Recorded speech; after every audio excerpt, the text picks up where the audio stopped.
Hi, and welcome to Abril o Vivo, Linguistics Online.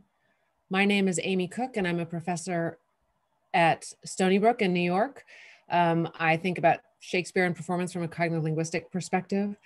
Abril o Vivo, Linguistics Online is an initiative of the Brazilian Linguistics Association and is designed to give students and researchers free access to state-of-the-art discussions, the most diverse topics related to the study of human language.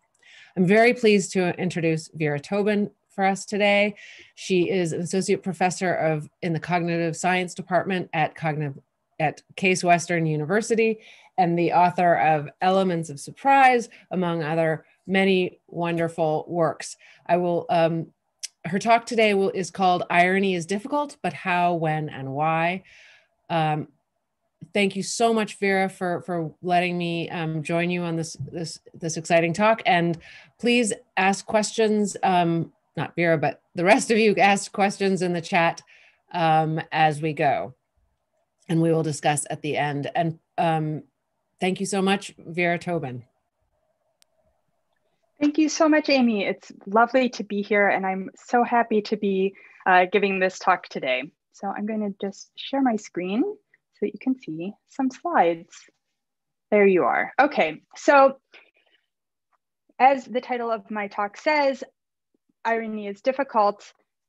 And I'd like to talk to you about what that means, because it can mean a lot of different things, and irony is difficult in a number of different and interesting ways. So to begin, here's one sense in which irony is difficult, and this difficulty will be very familiar to anyone who has tried to study irony in a systematic way. Now, irony is difficult to define. The boundaries of the phenomenon are difficult to pin down. So for instance, what is the distinction between verbal irony and sarcasm? Are there sarcasms that are not ironic? Is sarcasm a prototypical kind of verbal irony, and so on? Is it proper, another question, to classify various kinds of understatement, hyperbole, and banter as varieties of verbal irony? And then going beyond verbal irony, do dramatic irony, cosmic irony, Socratic irony, romantic irony, and all the other different things that sometimes get called irony, do they really have anything of substance in common? These are not easy questions to answer. So this is one way in which irony is difficult. In which irony is difficult. Irony is also difficult in the sense that using it and encountering it often leads us into difficulties. So for instance, verbal irony poses a significant obstacle to anyone who would like to do automated sentiment analysis. So say if you want to gather up a bunch of online discussion about a movie that your production company has just released to see whether people generally like it or not, without some kind of sarcasm detector, these kinds of systems can be badly misled. But as it turns out, and people have been trying to do this for some time, it is not easy to develop automated tools to identify irony in the wild, or even reliable systems for categorizing natural language utterances as ironic or not for people who would like to work on just having human beings look at these sorts of things and say, this is irony, this isn't irony, this one's ironic, this one isn't. And in fact, that's not really very surprising, although it is unfortunate for those of us who would like to be systematic, because irony is very slippery. And children take a long time to get the hang of irony. It's not until quite late in childhood that people get the hang of distinguishing ironical remarks from deceptive ones, for example. And even adults, even sophisticated adults, often disagree about it. Sarcasm and other forms of verbal irony are famously dependent on context. Misunderstanding is always just around the corner. And making matters worse, it seems that we systematically overestimate how skilled we are at both signaling and recognizing intended ironies in practice. So both speakers and writers commonly think they've done a better job disambiguating their ironic intentions than they really have. There's a number of studies showing that we do this really reliably, even when we're warned against it, and it's just very difficult to manage. And some kinds of irony are difficult along multiple different dimensions. So here's the sign I came across quite recently outside a Lutheran church not far from where I live in Ohio. That seems to me to be a rather ambitious attempt at being ironic in some way, but exactly what way is not so easy to nail down. So As you can see here, this sign says, "Sweet Worship Vids, see website." And I think it's pretty clear, endowed with the contextual information that I have, that this sign is not supposed to be entirely serious. But if it were some kind of ordinary verbal irony, then that would mean that we ought to interpret it as something disparaging the online videos, right? It would be like, oh yeah, really sweet worship vids, losers. And that's not what, I don't believe that is what the person who decided to put this sign together was trying to do. They definitely do want you or someone to check out their sweet worship videos. So if this sign is performing irony, if we want to call what it's doing irony, it's not that we're supposed to take it to mean that these worship videos are like not the opposite of sweet. We're supposed to understand maybe that the implied speaker behind this sign isn't like really, truly, sincerely attempting to be cool and with it by using this kind of terrible, awkward version of internet-y slang that probably no one in the history of time has ever used sincerely in this way. Okay, but even that, is that quite right? Because, and here's my editorial opinion, is that this sign still doesn't seem to me to escape the charge of hokiness that would have come with a sincere attempt at being down with the kids by using this slang. But why not? And what does it have to do with the irony involved? So is this a failed irony? Is it an irony that like misfires in some way? Is it just an irony that is not for meme, or what? And as a linguist, there are many theoretical difficulties to wrestle with here too. So I'm not going to spend nearly as long as I could on the different theoretical approaches that you see on this slide before you, these different theoretical approaches, which are all to verbal irony, because there is so very much to say and so much that has been said. But I provide them here for you to look at. And overall, as you look at these different kinds of theoretical approaches to defining what it is that makes that a verbal irony consists of, I'll draw your attention to the fact that all of these accounts focus in some way on how to characterize the relationship between an ironic utterance and some underlying proposition. And so, among other things, these accounts, which are coming from linguists, mostly are just not interested in trying to understand what different kinds of things that get called irony, like dramatic irony, situational irony, cosmic irony, and verbal irony, might have in common.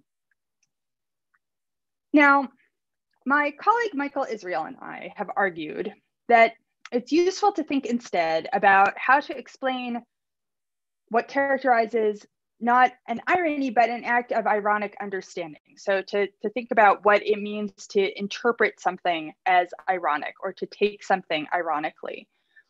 And our argument has been that acts of ironic understanding in general, so including verbal ironies, but also dramatic ironies and situational ironies, involve a type of dynamic reconstrual. So in an act of ironic understanding, your attention is, we characterize it in this way, zooms out from content that's in focus to a higher viewpoint from which an original viewpoint is reassessed.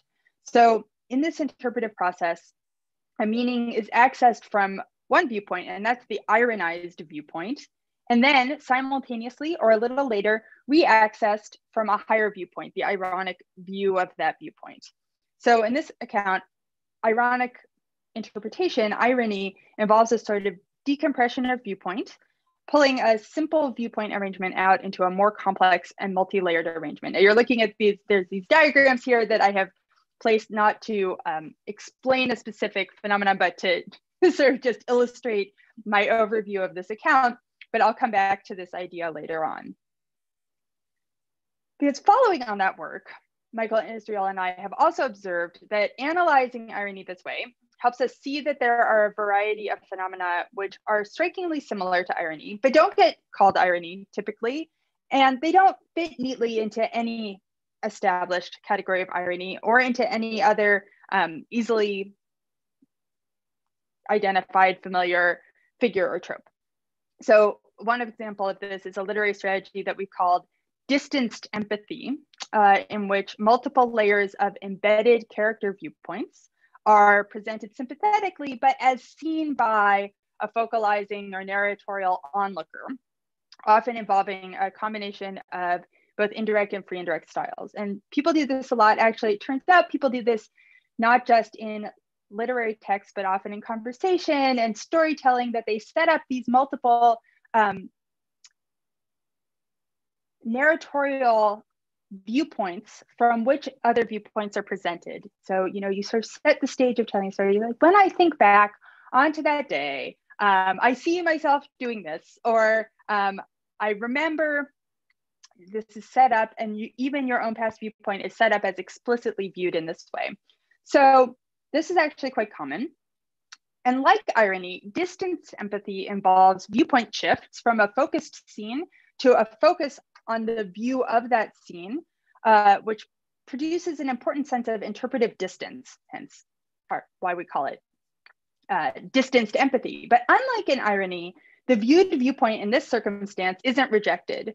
Instead, it's kept in sympathy, or at least kind of entertained, so that the viewing of the viewpoint is an act of empathy, that there's not that sense of rejection that characterizes the ironic distance. And there's another similarity here too between irony and distanced empathy, which is that both kinds of arrangements are very, very susceptible to misinterpretation.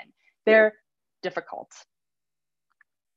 And now here's the final thread contributing to the subject of today's talk.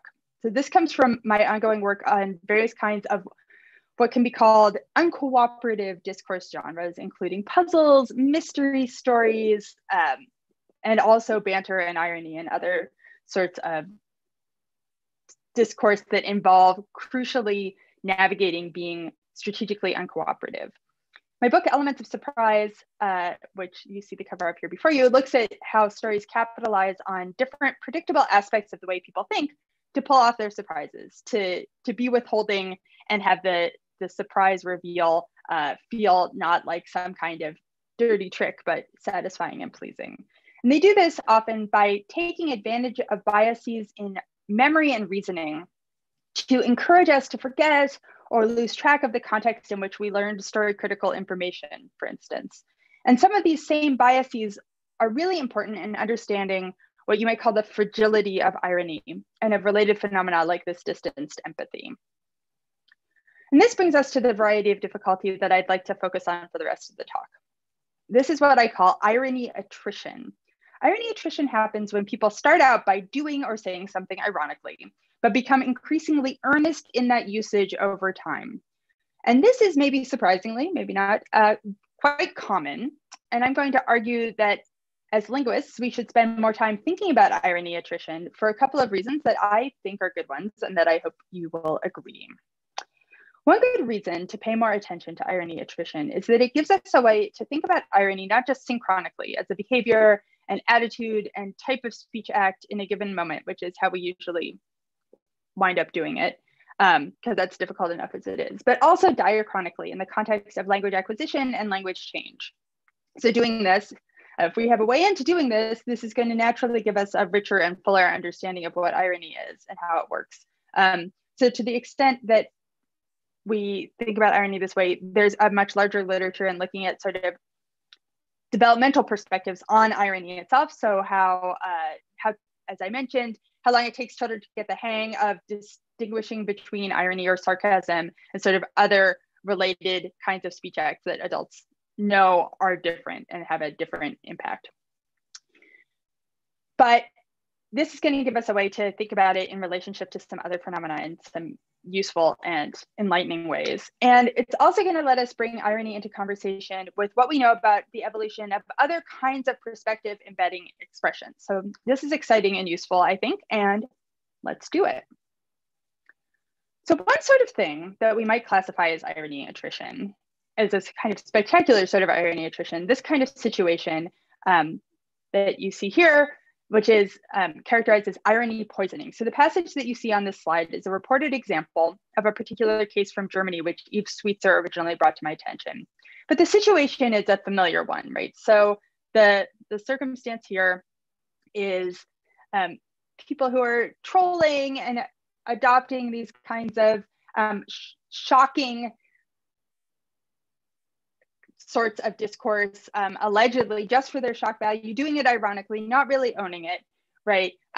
Slide in some kind of way, right? So this is characterized as poisoning. They're poisoned by the experience so that their real beliefs start to become aligned with the beliefs that they were only performing. And then they start to say these things, not as a performance, but sincerely and in their own proper voice. And so the idea here is that there may be a real danger in performing attitudes for humorous purposes or shock value or what have you, that it becomes habit, and that the habit actually affects what you think, right? That's the idea of irony poisoning. So for example, provocateurs who delight in sharing racist memes and jokes in order to be shocking will sometimes slide over time into embracing increasingly extreme beliefs.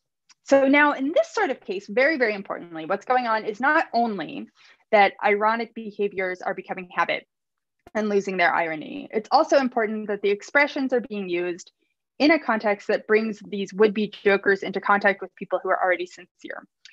And it seems very possible. It's also important to note, this isn't really how it's characterized in the passage that you see here, and then this idea that, right, inherent in this phrase irony poisoning, that the irony just kind of like seeps in regardless of what you originally believed. But it's very possible that the kinds of people that this happens to, that they're using these supposedly ironic jokes as like a kind of trial balloon, as a way of trying on forms of speech and the attitudes that go with them without fully committing at first. So, you know, that it is not purely accidental that these are the attitudes that they're trying on, that they're already, you know, extremism curious, and that this is why they're susceptible to this process. But irony poisoning like this is not the only kind of irony attrition. So here are some examples of a different and more, you might say, innocent sort of irony attrition. So what you're looking at on this slide is what happened when an American journalist, Tisbia Hurwitz, invited people on the social media platform Twitter to share things that, now I'm quoting from her invitation, things that you started saying as a bit, that is with ironic distance, that gradually became part of their earnest language catalog. And I really love this phrase, earnest language catalog, because it captures something really important about what happens a lot of the time with irony attrition. And also that this is kind of the dimension of ironic to something else that is hard to nail down in traditional definitions of verbal irony. It's a kind of irony that's verbal, but it's about the words and phrases and discourse choices that you're making being ones that you're adopting ironically, rather than about the actual propositions that you're making. So anyway, her followers had absolutely no trouble recognizing what she meant, quickly provided many exemplars from their own experience, often accompanied by wry expressions of regret or dismay. And here are a few of them for you to peruse. And we'll come back to these in more detail in a minute. Another related case that I've written about in the past is the example of a particular community of readers of the Sherlock Holmes detective stories by Arthur Conan Doyle, those famous stories, who call themselves Sherlockians. So these fans adopt for playful purposes the pretense that Sherlock Holmes was a living historical figure, that Watson was his real biographer, the real author of the tales. Arthur Conan Doyle himself is like a mere like a curator or something of that sort. And then the task of a Sherlockian is, under this pretense, to adopt a mixture of the methods of Sherlock Holmes and the methods of an academic historian to analyze the stories. So they produce a vast quantity of mock scholarly articles about the stories under this conceit, under this pretense. Inconsistencies, omissions, offhand remarks, these are what provide the grounds for their investigations. And the goal of their investigations is to determine the pretended facts of Holmes's life and related fictional matters, right?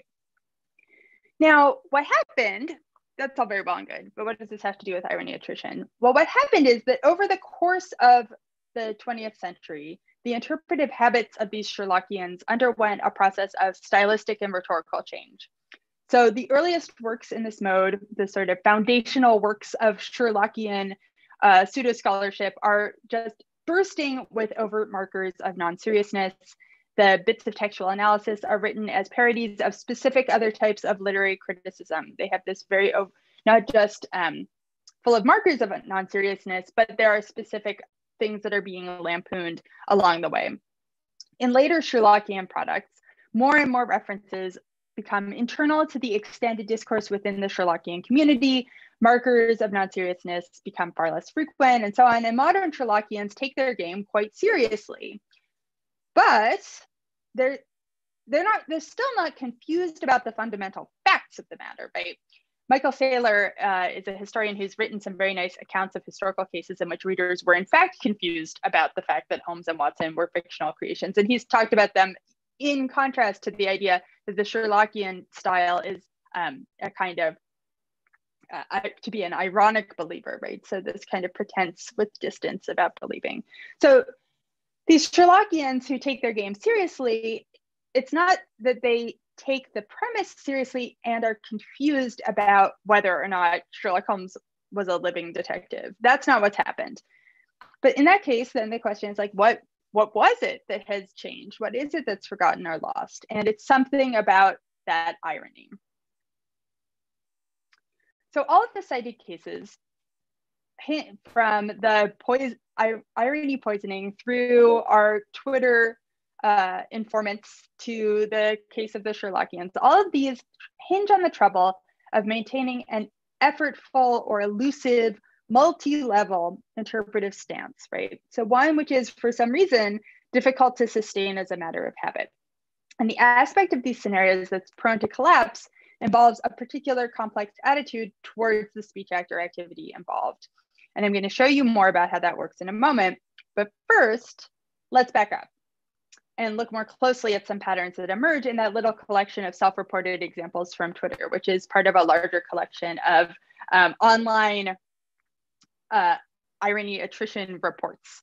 So we find that, for one thing, Herwes, when she posed this, like, hey, tell me about this invitation, she didn't specify anything about whether the transition from irony to earnestness was something that happened without the would-be ironist's deliberate intention, right? So she didn't say anything about that. She just tells something about things that you started out doing or performing or as a bit, ironically, that then became part of your earnest language catalog. Nothing about the intention or volition of the person involved. But her followers uniformly reported cases in which this did happen without their intention or, in some sense, consent.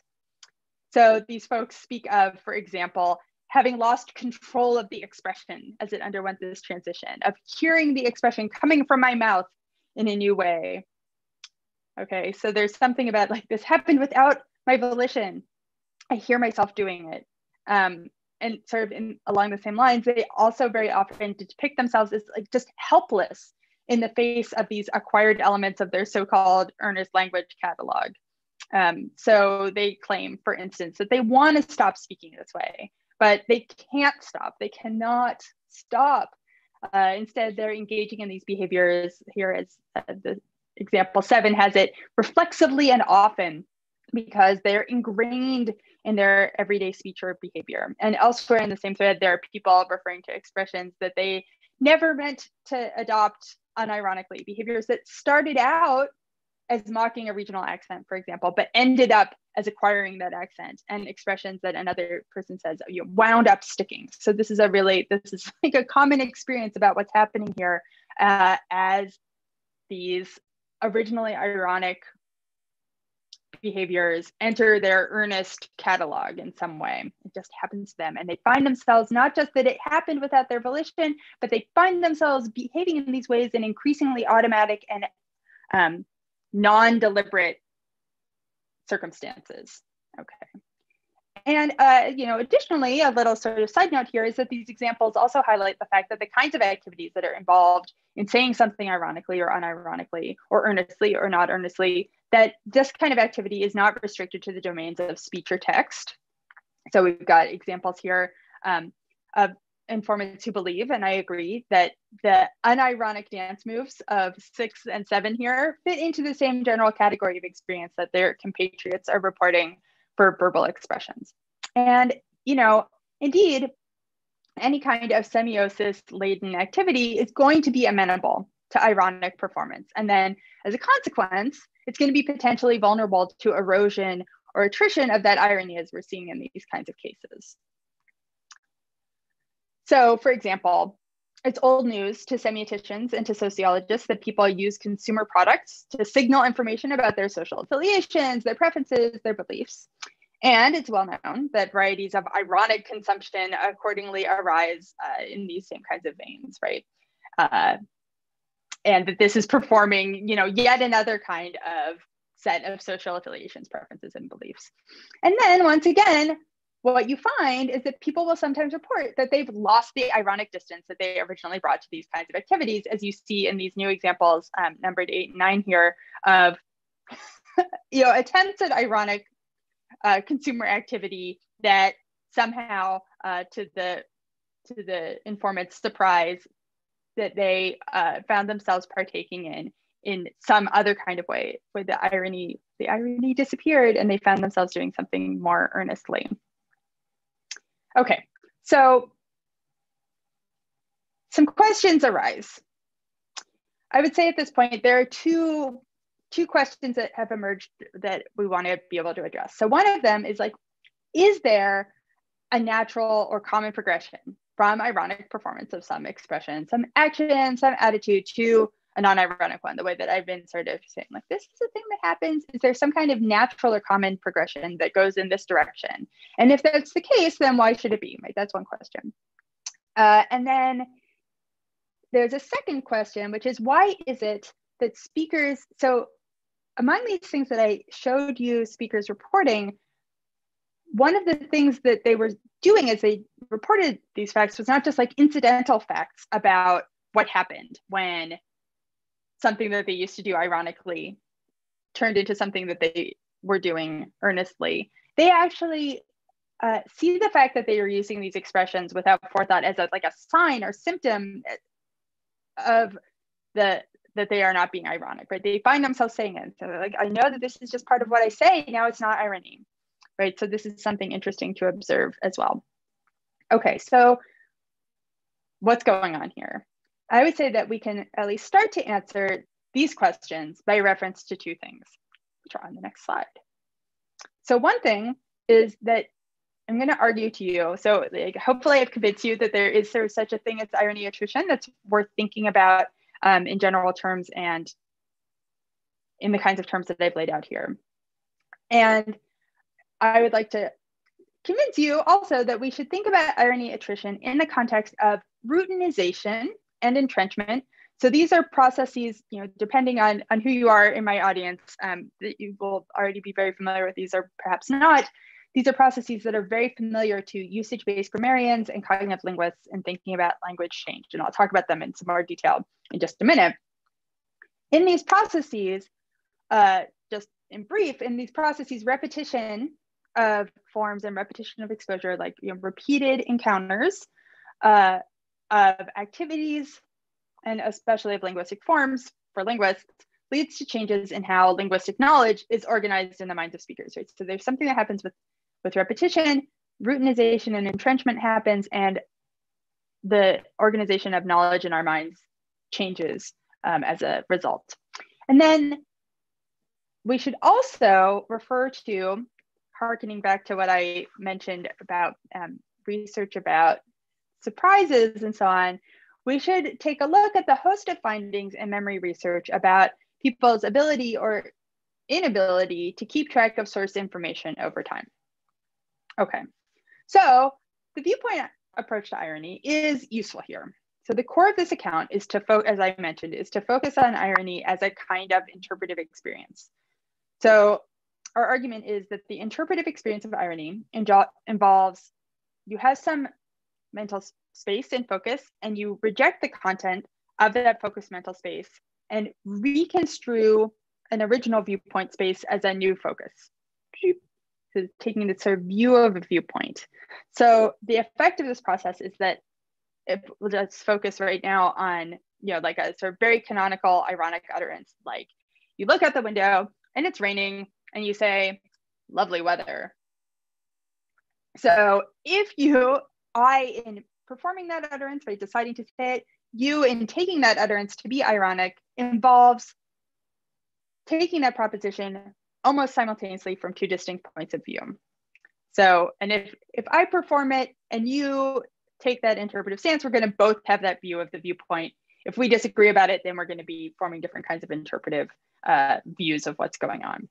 But so you have an ironized viewpoint, which here is labeled M, and an ironic viewpoint, which here is like M prime or M minus one, like so, right? So the most common way of thinking about irony is more like as a figure of inversion. So you say one thing, but mean the opposite.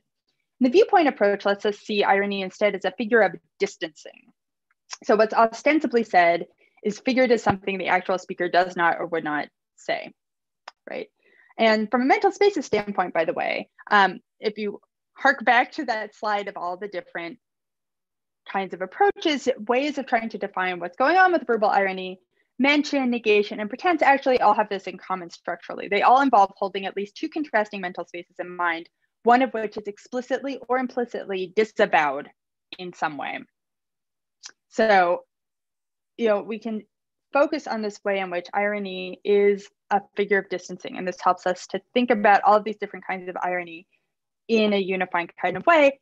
And thinking about it in this kind of way will help us to understand pretty clearly what's going on in the cases of these cases of irony attrition that I showed you.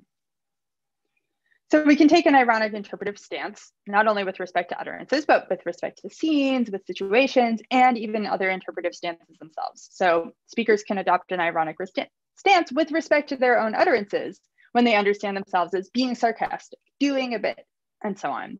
And then other people who are, in this circumstance, addressees, side participants, and bystanders, they may or may not take up ironic interpretive stances. So a speaker may take her remark to be ironic, while her interlocutor and observer takes it to be sincere, or can even recognize that an irony is being deployed, but sort of reject that irony and disagree with it and choose not to partake of it. And because we're capable of considering our own perspectives from the outside, we can adopt different views of our own viewpoint at different times or in an unstable way. So, what happens to complex viewpoint configurations in memory? Now that we have a model for ironic distance as a matter of viewpoint, we can address how that distance is affected by two important influences on viewpoint processing: memory and also repetition. How does repetition affect our mental representations of these kinds of complex viewpoint arrangements? And what happens as a result? So let's start with memory. People consider it pretty important. People care quite a lot about trying to keep track of when, where, and from whom we've learned something. And there's a famous paper by Lita Cosmides and John Toopi about this called Consider the Source that you may have encountered from an evolutionary psychology standpoint. However, people care about it a lot, people attend to it a lot, people try to keep track of it. But although it's nice to think that we keep track of sources, and although we would like to keep track of sources because it's quite important in terms of keeping track of whether, for example, if I heard something from Amy Cook, who introduced me, I was like, oh, yeah, she's very credible, I should remember that, and that's a pretty credible source. Whereas if I hear it from somebody who is not so credible, I should not just go like, oh, I'm going to take that to be fact. This is the kind of thing we care about keeping track of. And it would be nice to think that we were good at it, but in fact, we are kind of awful at it.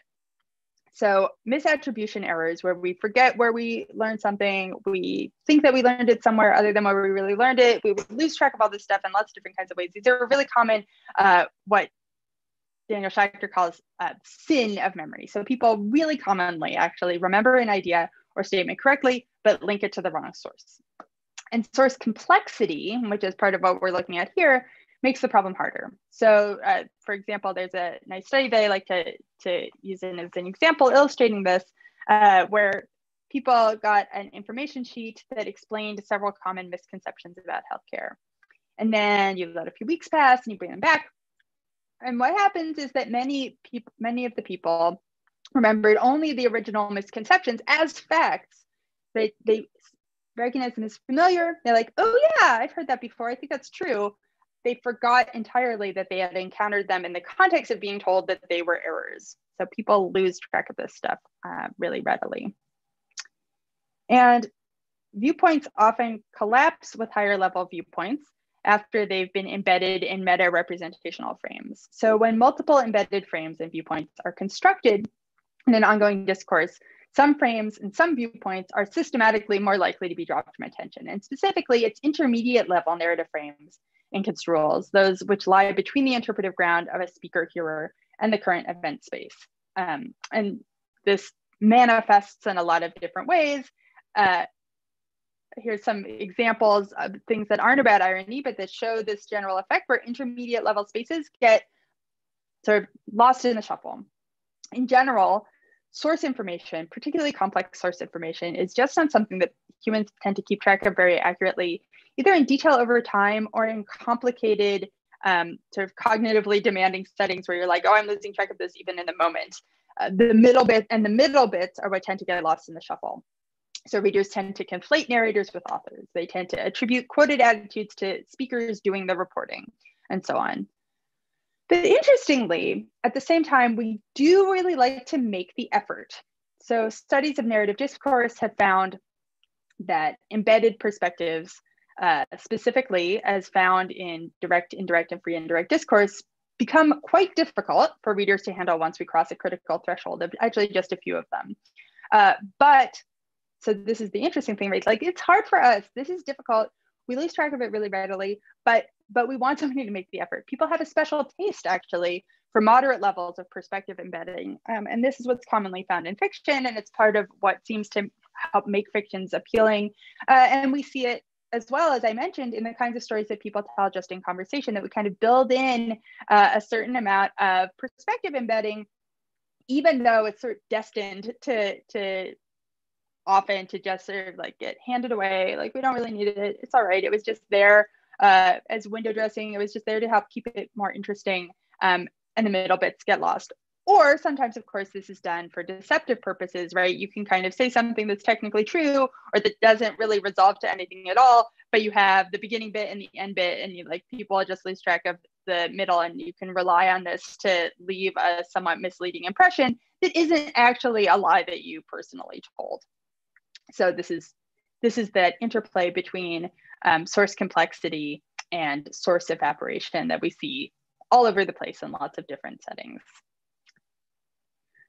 So this distinction between partaking in complex embeddings in the moment and keeping track of them over time, right? That tension, that interplay, that these are not the same thing. This is a critical factor in the emergence of irony attrition. So if we didn't have the capacity to do the first part, partaking in complex embeddings in the moment, and like sort of the inclination to do it too, there wouldn't be any ironic distance to collapse in the first place. But if we didn't have trouble with the second part, keeping track of complex embeddings, then attrition wouldn't happen. And like, to get even more detailed, more specific here, if we didn't have the ability to keep track of the outermost representational frame, we wouldn't be seeing irony attrition, which is the retention of the behavior together with the erosion of the ironic evaluative stance. Instead, we just see more complete kinds of forgetting. So what you see in these cases that I've been reporting on here is these speakers do retain a memory of their original ironic stance. They just find themselves in the moment failing to deploy it. So it's not that they forget it existed, it's just that it collapses in some important kind of way. So what's going on there? Like, what is that? What is this sort of special kind of like forgetting to do rather than forgetting that it ever existed?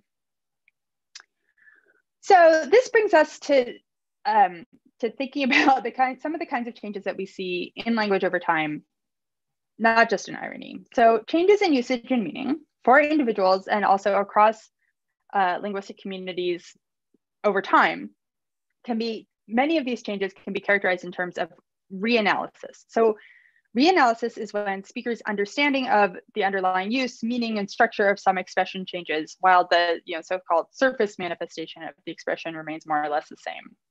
And irony attrition is a species of reanalysis. So speakers utter the same phrases or engage in much the same activities as they did previously, but with a different pragmatic point. And it's well known that repetition often leads to routinization. So when we do or encounter the same thing over and over again in the same way, it tends to become a habit. And as behaviors become more routine, they become more automatic in both conceptual experience and in motor processing. So how do these things fit together? Well, so routinization is associated across many, many different sorts of linguistic structures with several outcomes, as you see here. And of particular interest to the case of irony attrition is the process of semantic bleaching, in which components of a routinized expression's meaning are lost. That's not so much it, but attenuated in important ways over time.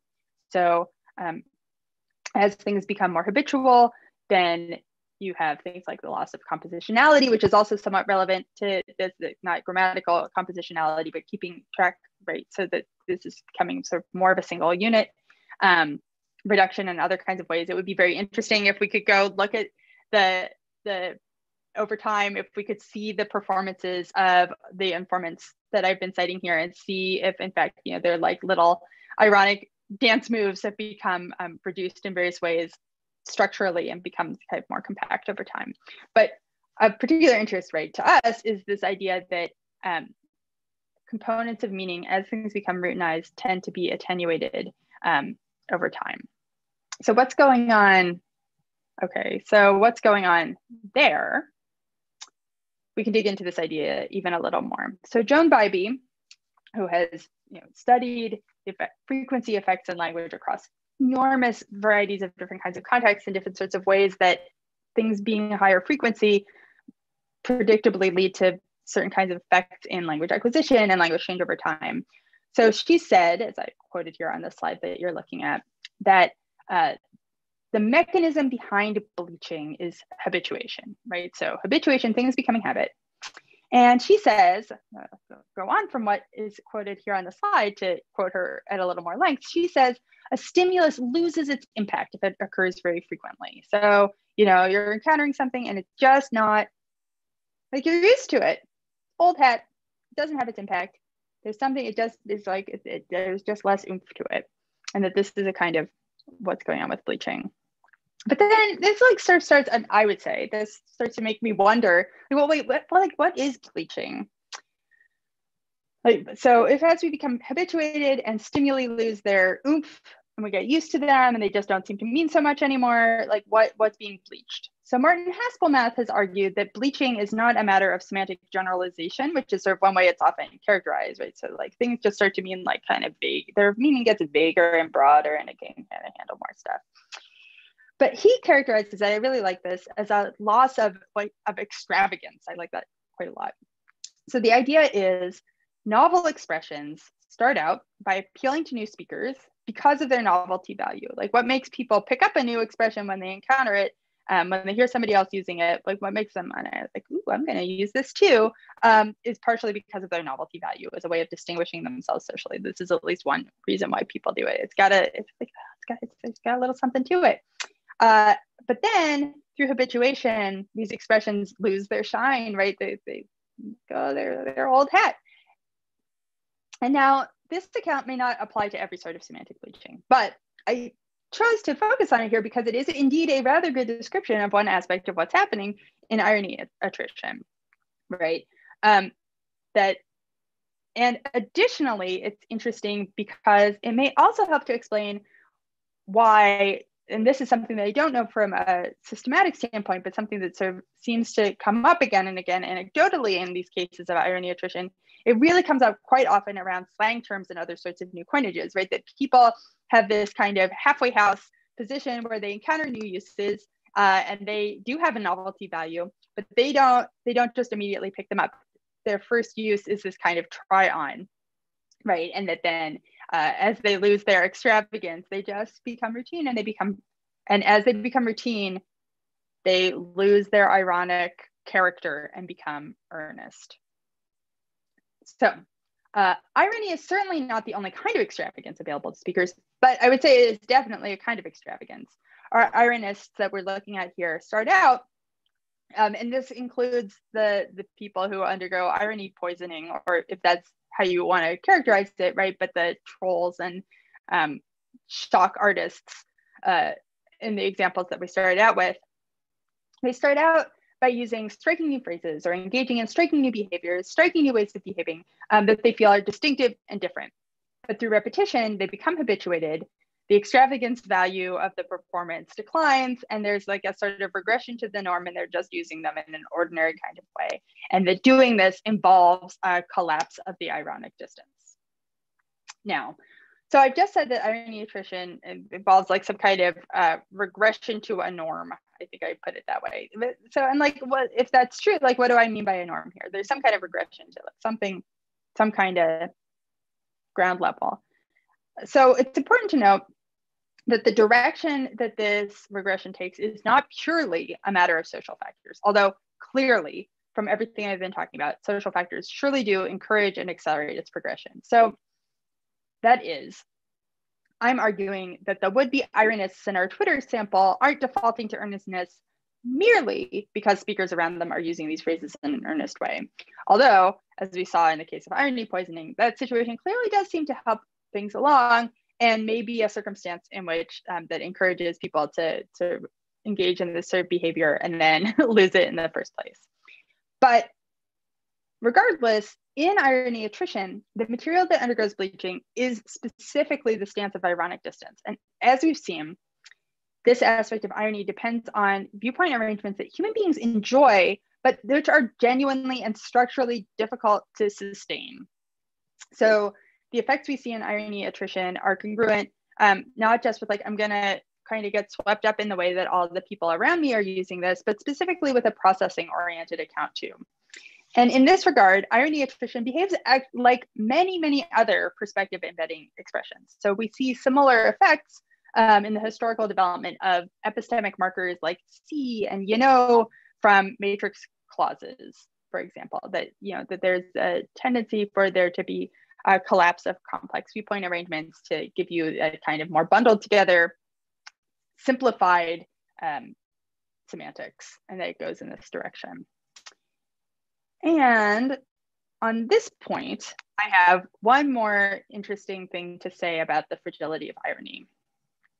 So, increasing automaticity, decreasing analyzability, and simplification are all associated with the personal cognitive processes of individual speakers' experiences of routinization. And I think that you can really see that that's what's going on in the reported cases of irony attrition that we have here, even when we're talking about, sort of on a large scale across communities of use, that things are becoming more automatic.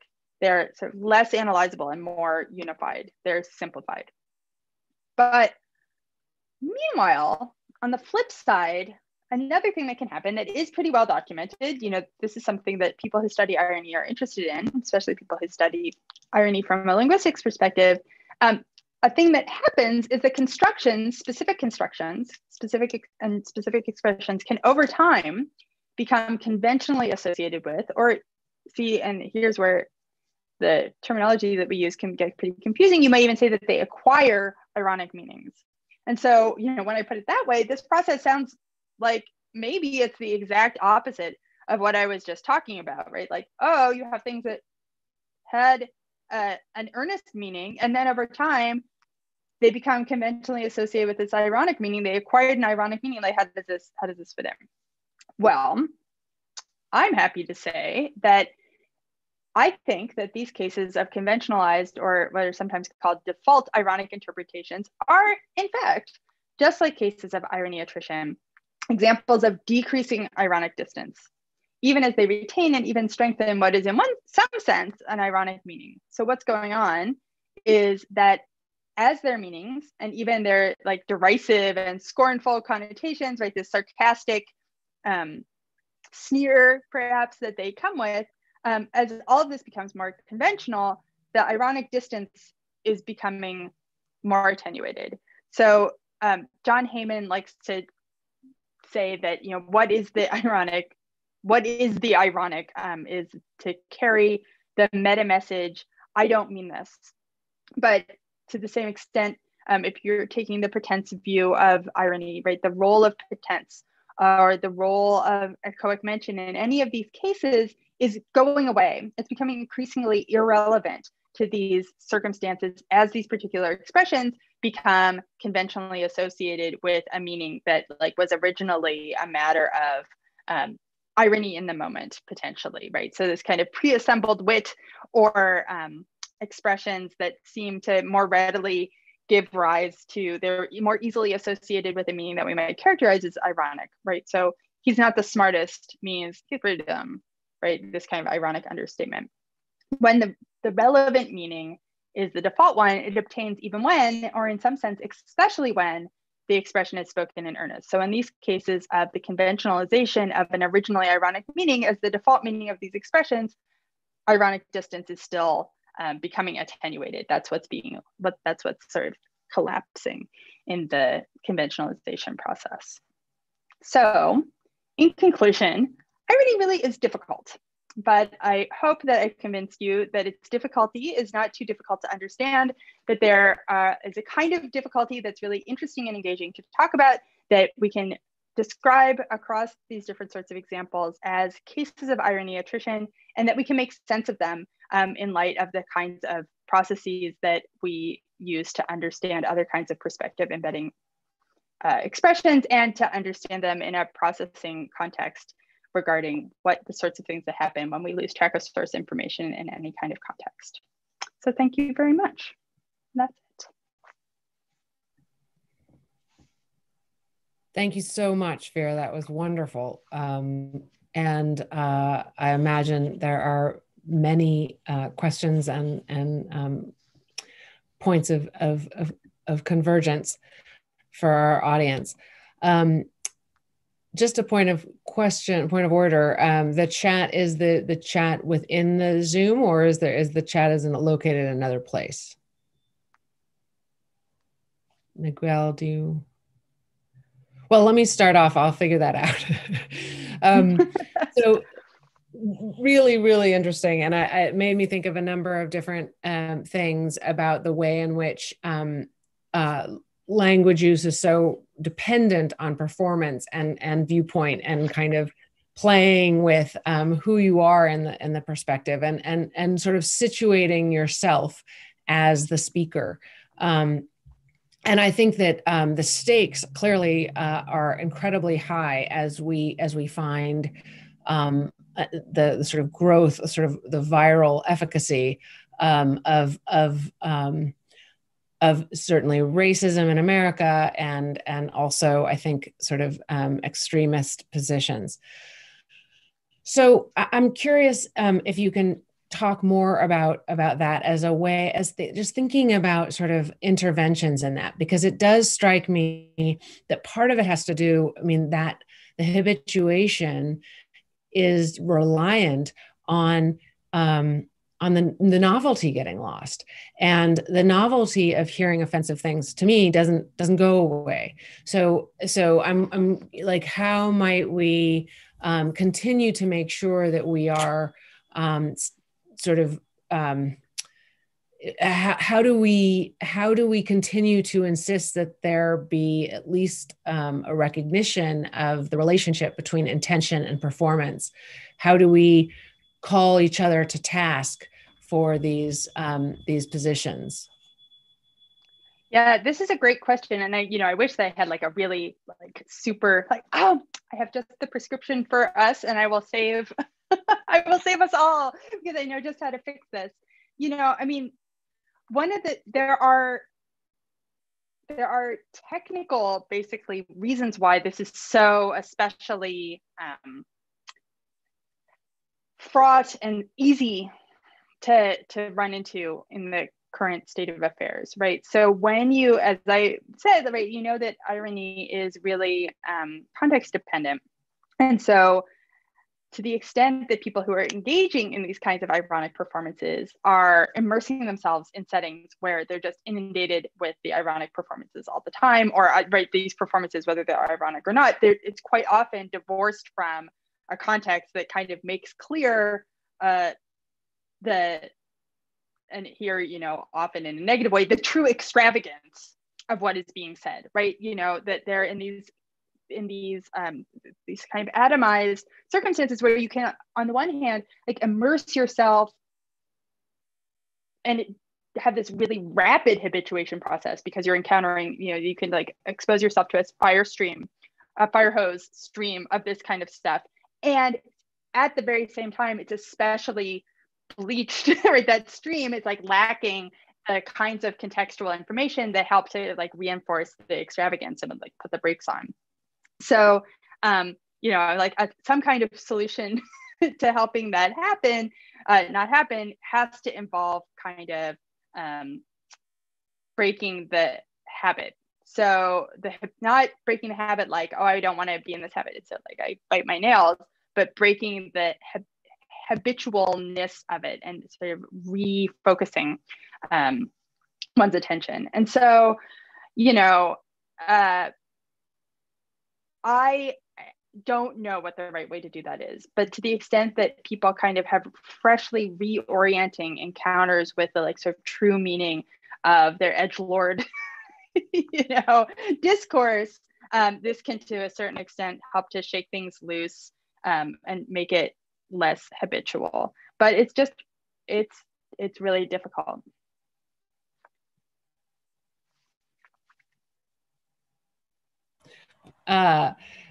So can you talk about the relationship between this kind of attrition and other forms of irony?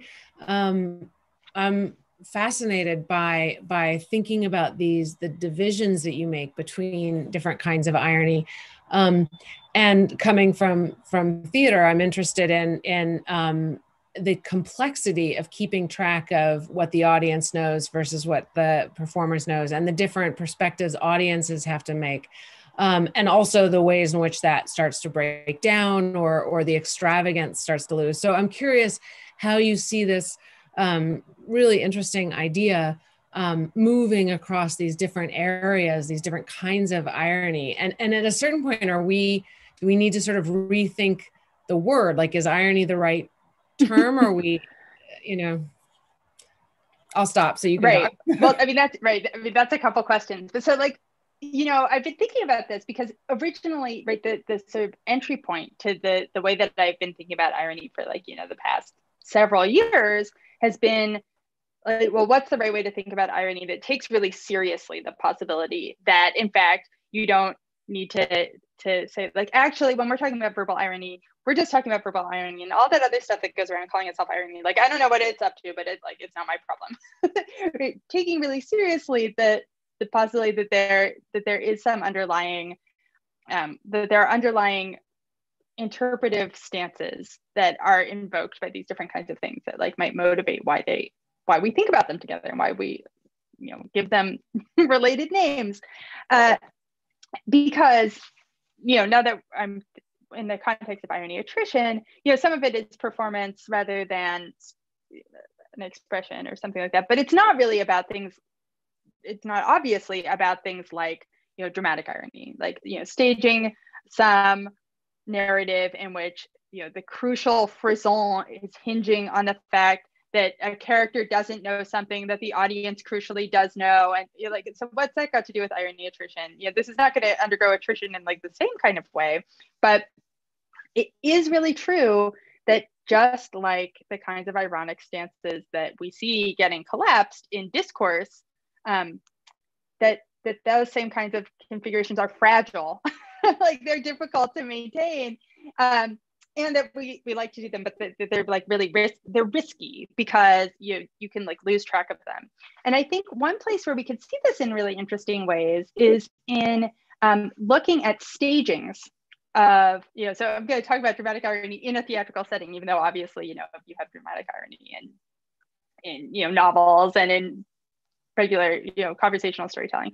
But in looking at stagings that seem to really work well for staging scenes in which the impact of the scene is crucially about bringing the audience's attention to bear on the dramatic irony, the discrepancy between what they know and what some character knows. And so, like, for example, an example that I've written about that it was in a your volume, so you probably remember, but there's an example in Electra, in Sophocles' Electra. There's a really crucial moment where, so Clytemnestra doesn't know what the audience knows, and that there's this whole scene in which he's being deceived. She gives a extended speech where she's exulting over the idea that that she thinks that she has come out victorious. She thinks that she's in this wonderful moment, and the audience knows that in fact this is all about to come crashing down. But what if the audience forgets? Like, that would not be so good. That would not be so useful. Like, that would really ruin the scene. And so I think this is part of why it's so important that the way that this scene is structured, that you have a number of other characters on stage at the same time who know the same thing that the audience knows, that they're sort of there embodying that they are there as somebody who knows this extra thing. And it helps you to really anchor the complex viewpoint arrangement that you have to maintain to make sense of this scene. And I think, again, this is the thing where like, anecdotally, I think this is the case, and I haven't looked at it systematically. But if there's a graduate student out there who wants to come look at it systematically with me, come on over. That I think that we find that when it's really crucial, that often, sort of to give this extra scaffolding for the audience, you will have stagings or, structure scenes in such a way that there are characters who are there as a placeholder so that you can keep track of the different viewpoints that you need to be able to juggle so that they're really obvious in front of you.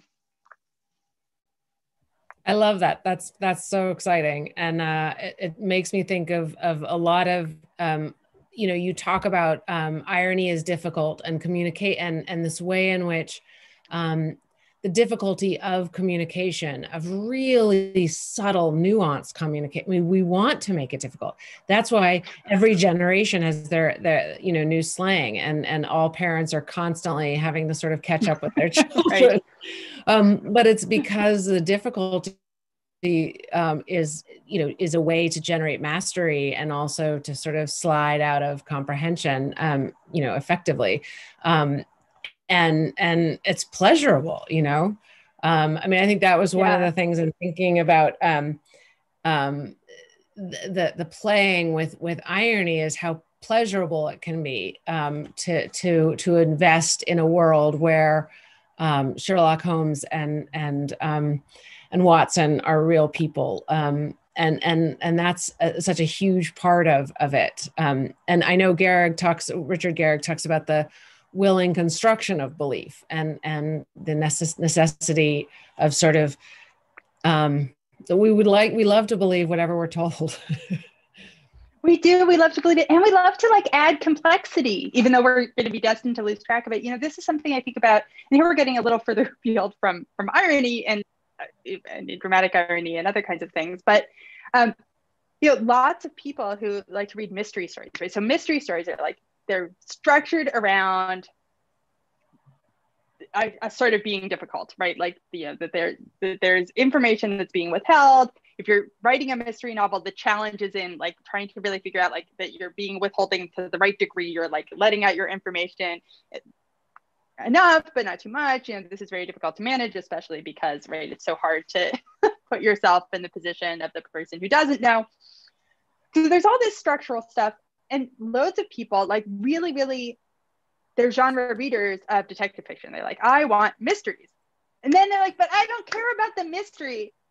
I don't care. Loads of people who are huge fans of mystery novels, and that's what they want to read. They're what I really want right now is a good murder mystery. They're oh, but I don't care about the mystery part. And I forget all about it. I'm really in it for the characters. And you're well, then why? I mean, and this absolutely describes me often as well. Well, then why do you want it to be a mystery novel? What's all that business there for? Why do you want all this extra stuff if you're really reading it because what you adore is the interaction between Archie Goodwin and your wolf? Then why do you need it to be a mystery? And I don't really know why, but I think that it's all sort of a piece of these kinds of complexities that we like to build, kind of, especially if it's safe on some level to have them, to jettison them later. And then they're going to just be scaffolding that kind of like comes out in the wash. Yeah.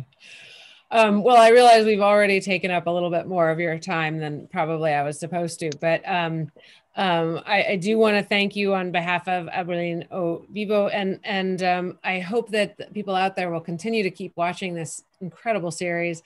But let me turn it back to you, Vera, for some final thoughts, if you don't mind. Sure. Well, first of all, I'm just absolutely delighted. This is such an enjoyable conversation, and I just do want to say, sort of on behalf of irony, that it's very, we sort of I opened with these kind of scary examples, and we talked about the sort of anxiety that we feel over the possibility that, like, and in the postmodern discourse space, that we sort of lose track of who we are and what we really meant, and people slide into like irony is so difficult. But I would say the sort of flip side is that just as sort of habit is kind of the enemy of irony, but irony is itself kind of that, the good part here is that irony is not just unseriousness or like flirting with danger or adopting attitudes that will then sneak up on you from behind, but that it's also that all these kinds of irony are also a way to kind of bring exuberance back to your own attention to things, and that irony, at least temporarily built in this gap and is the enemy of habit in really useful, productive ways. So I'm not arguing against irony. I love irony and want everyone else to, to feel okay about irony too, even if we want to be careful. Well, I love ending on the note of exuberance. I'm all for exuberance. Thank you so much. Thank you, Amy.